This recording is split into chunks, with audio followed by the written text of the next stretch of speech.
जी आहे शुभ अशुभ आणि शुद्ध परिणती सुद्धा एकापेक्षा अनर्थ दंडच आहे.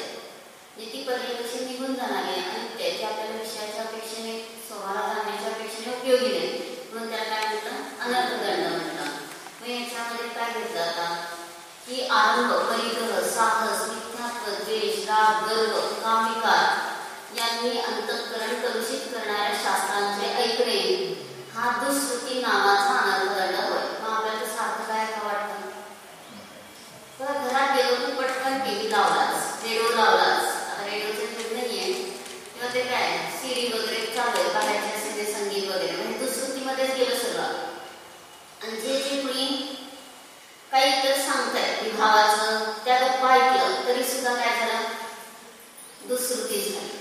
म्हणजे फक्त शास्त्रच घ्यायचं नाहीये, तर जे जे आमच्या आत्मस्वभावापासून दूर नेणाऱ्या कथा आहेत ते सगळं कशामध्ये गेलं, दुष्कृतीमध्ये गेलं. एकमेकांना भेटलं, दोन मैत्रिणी किंवा आई मुलगी वगैरे कोणी पण लगेच गप्पा सुरू होतात. त्या गप्पा सगळ्या ऐकण्याच्या म्हणजे काय झालं, दुष्कृती झालं. आणि सगळा वेळ आमचं काय चाललंय ना वाया. आता खूप जण काय करतात, ऐकायची पण इतकी रुची नाहीये, परंतु ज्या हॉलमध्ये बसतो तिथंच टीव्ही चालू असतो, मग चालू म्हणतात कानात शब्द पडतात आणि मग तेवढा उपयोगाचा काय होतं, मलिन होतोय.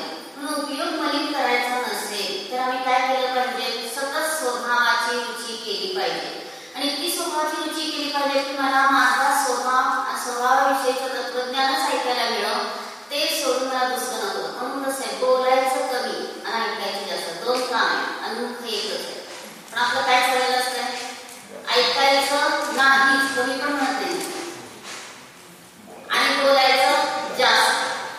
बघा आपण दशलक्ष नाही म्हटलं तरी सुद्धा काय होत आहे, कुठं 3 वेळा शास्त्राला जायचं, 1 वेळा गेलो खूप डोक्यावर पाणी गेल्यासारखं वाटतं, म्हणजे खूप मोठा पुरुषार्थ केल्यासारखं वाटतंय. म्हणजे हे सगळं दुष्कृतीची रुची लागली आणि त्यामुळे इकडचा आपल्याला उपयोग लावा वाटत नाही. आणि जर इकडं उपयोग लावला तर बाहेरचा ऐकावं सुद्धा वाटणार नाही. इतकं उपयोग लावायचा स्वभावाकडं आणि स्वभावाला का जाणायचं, तर माझा आत्मीय आनंद माझ्यामध्ये आहे आणि तो आनंद मी जर चाखला तर मला आता पण शांती आणि पुढं पण शांती. आणि हा जर आत्मीय आनंद चाखला नाही तर आमचं जीवन काय चाललंय, मग 4 गती भ्रमण दाखवली ना, कैसे नरक दर्शन. काय काय होतं, प्रत्येकाची इंटरव्ह्यू घ्यायला पाहिजे, लगेच जाणार एक मग शोभा करायचा आणि प्रत्येकाची पण लून काढा त्याच्यावर चिंतन. मी एवढं हाणामारी ठोकाठोकी काय तिथं खायचं नाही, प्यायचं नाही, काय धंदा करायचं नाही, मुलं बाळ नाही, आणि 24 तास काय चाललंय त्यांचं काम, अगदी पळत पळत ते एकमेकांना मारतात, त्रास देतात. आणि हे तर आपल्याला नॉमिनल दाखवलं, अजून इथं काय काय घडत असेल प्रत्यक्ष, की खास स्त्रीची आसक्ती केली की तापलेल्या पुतळ्याला आलिंगन द्यायला होतात. मग काय काय अजून त्या दाखवलं, म्हणजे किती आपल्याला त्यातून वैराग्य व्हायला पाहिजे की आजपासून मी ब्रह्मचारीच राहणार कुठपर्यंत, मोक्षाला जाईपर्यंत. हे जर फक्त केलं तर कुठल्याच स्वभावात आम्ही असे कामाधी विकारी भावात वेळ घालवणार नाही. मग हा अनर्थदंड आहे, जेवढं शुद्ध उपयोग आहे तो उपचाराने अर्थदंड म्हणतात. पण ती पर्याय विषयाच्या पेक्षा उपयोगी नाही म्हणून ती पण अनर्थातच गेली. शुभाशुभ शुद्ध पर्याय सगळं काय झाला, अनर्थदंड. पण आता अर्थ शब्दावर लक्षात घ्यायचं, विकारी दृढ स्वभाव 8 पर्याय विशिष्ट दृढ स्वभाव 9 मध्ये नाही, म्हणून तो एका अपेक्षेने अर्थ क्रिया नित्य अर्थ क्रियेच्या अपेक्षेने अर्थ घेतला. आणि एक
स्वतःला दारावर जाऊन उभा राहायला, त्यांचं स्वागत करायला.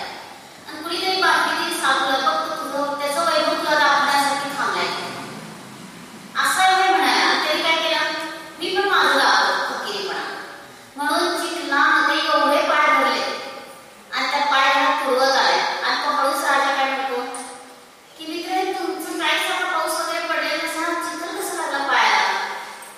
तर तो काय म्हणतो, तू तुझा राजेपणा दाखवते तर मी माझा फकीरीपणा दाखवते.